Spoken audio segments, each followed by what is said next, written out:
कारंजा मानोरा विधानसभेच्या आमदार सईताई प्रकाशदादा डहाके यांची शाळा आणि गाव भेट। समस्या बघून निरखून त्याचे निराकरण केल्या जाईल आमदार Saitai Prakashdada Dahake. Karanja Lad. Maharashtra news 24 live update.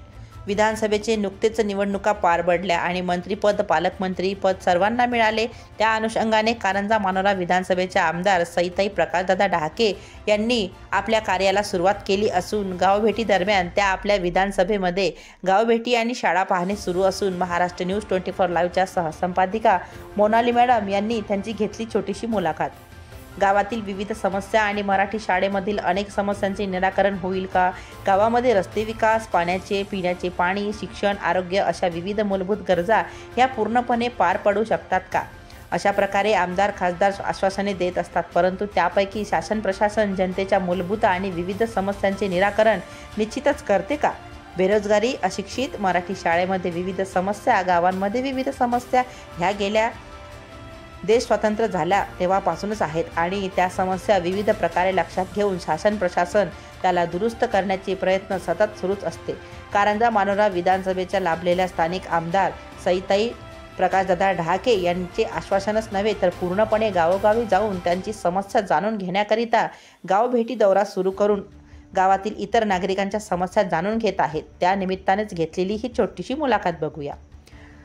आपण नवीन असाल तर चॅनलला सबस्क्राईब जरूर करा, फेसबुकला फॉलो करा। Maharashtra news 24 live update.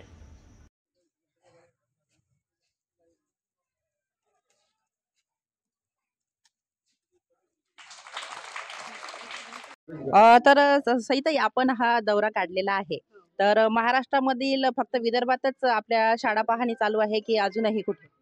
नाही, आमच्या मतदारसंघात आम्ही पाहणी चालू आहे। सगळ्या शाळांची, ग्रामपंचायत, आभार दौरा, विकास कामं सगळ्यांची पाहणी चालू आहे आणि त्यांचं विकास कामे आम्ही हातात घेऊन आम्ही ते पूर्ण करणार। म्हणजे समस्या तसेच विकास या दोन्ही गोष्टींचं आपण निराकरण पहिले समस्या घ्यायच्या, नंतर मग त्याच्यावर आता 5 वर्षात आम्ही काम करू पूर्ण। मग हा दौरा तुम्ही काय म्हणून योजना ही काढली, म्हणजे कशासाठी तुम्ही शाळांमध्ये जात आहात आणि तसेच ग्रामपंचायत ह्या दोन्ही भागांमध्ये जाऊन आपण काय पाहिले आतापर्यंत?